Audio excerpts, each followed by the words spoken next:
Let's try using the if statement.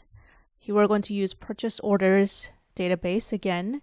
And let's suppose that orders with quantities of at least 10,000 units are classified as large.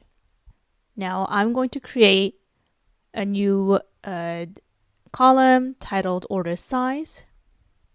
So I'm going to type in the if statement where we're going to check the quantity in cell K4 and see if it's greater than or equal to 10,000. If so, we're going to label it as large. If not, we're going to label it as small.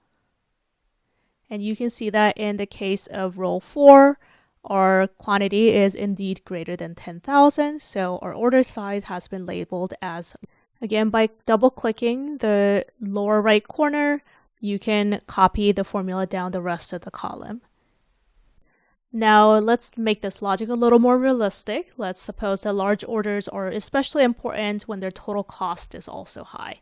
So I'm going to create another column called type, and we'll use another if statement where we're checking two conditions now, where the order size is large and also the cost per order is greater than $25,000.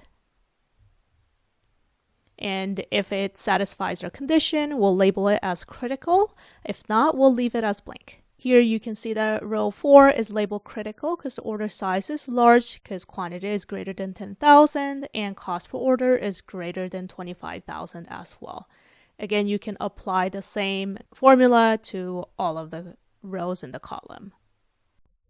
Now let's look at a nested if function using a quantity discount example.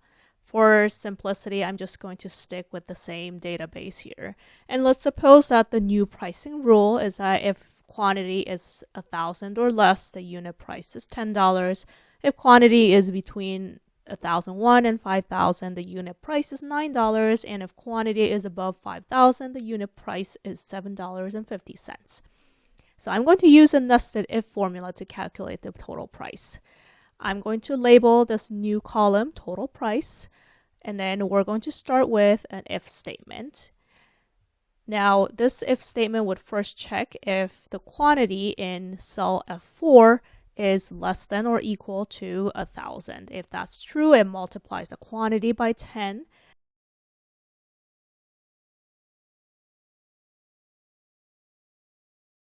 If that is false, it moves to a second if statement and checks whether the quantity is less than or equal to 5,000.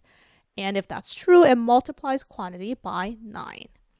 Now, if both of those are false, then the formula uses the third pricing tier and multiplies the quantity by 7.5.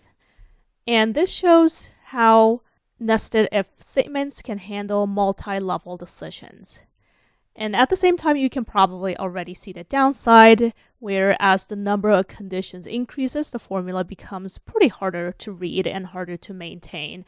And that's often reason why lookup tables are often a better design. Now let's use VLOOKUP. VLOOKUP is used when we want to search for a value in the first column of a table and return something associated with it from another column in the same row.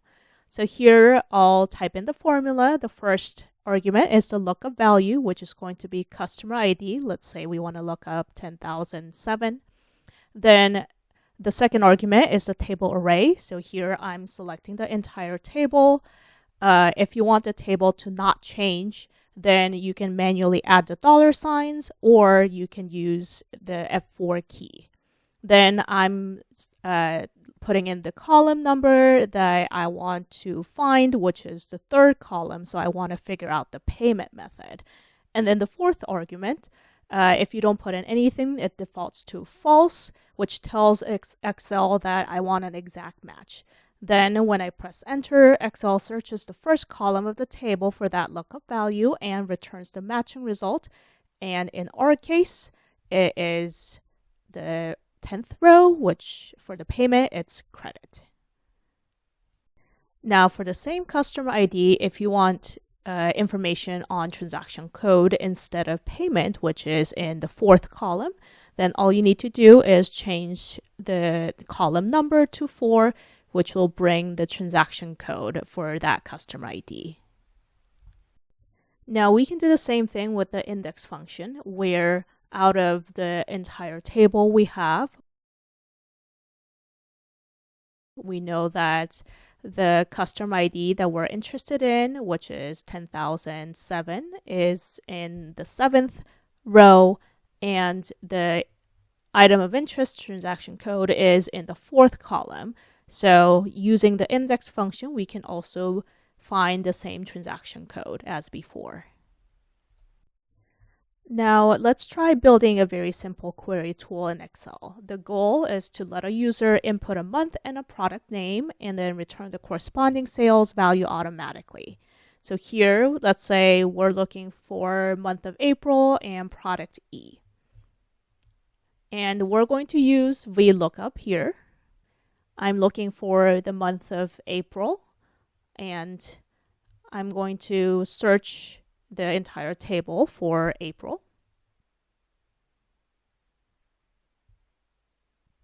And then if the product that I'm interested in is product A, then I'm going to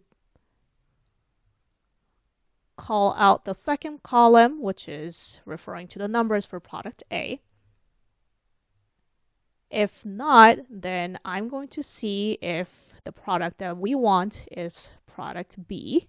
If so, we're going to call for the third column, which is going to be column C for product B. If not, then again, I'm going to do another search and see if our product is product C.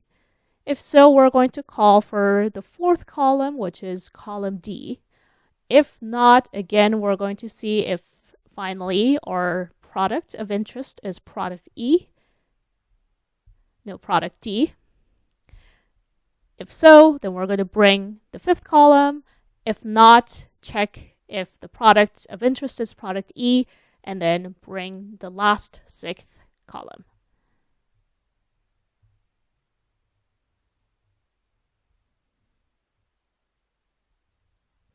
And then we're going to specify that we're looking for an exact match. And we can see that, yes, it has indeed found the sales for April for product E, which is 85.44. Now I can do the same thing by using match instead. So still we're looking up April, which is the month, out of the table that we have. And then we're going to use the match function to see if our product of interest, product E, in cell I6, matches any of the values between cells B3 and F3. We're looking for an exact match, and then we're going to add 1 because we need column 2 for the first match, product A, and so on and so forth. And then we can see that using match also gives you the same result as before, where sales for April for product E is 85.44. Now I can also use the index function and two match functions to do the same thing. The first match function will find the row that corresponds to the month the user has entered. The second match function will find the column that corresponds to the product the user entered. Then the index function will return the values at the intersection of those row and column.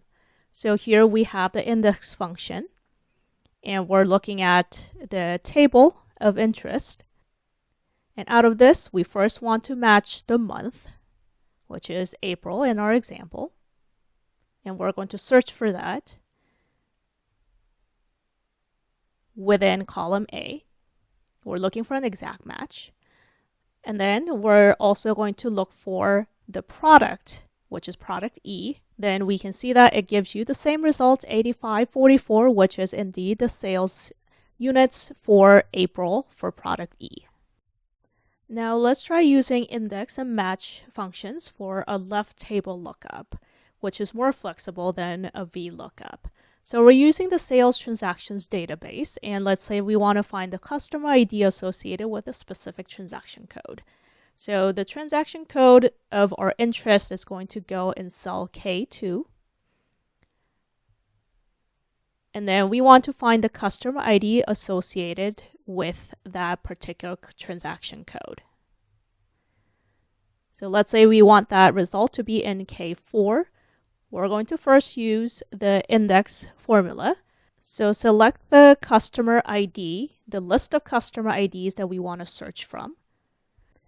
Then we're going to use the match function to find the row that has this particular transaction code that we put in K2. And we're going to look for that in column D, which has all the transaction codes. The 0 in the match function tells us to give the first value that Excel finds, which is totally fine in this case because the customer IDs don't overlap. Then once we have identified the row of interest, then we're just going to look up the first column of the table that we selected, which was just a list of customer IDs. And this brings us the customer ID 10,004, which is in row 7. And indeed, it is the correct customer ID associated with the transaction code.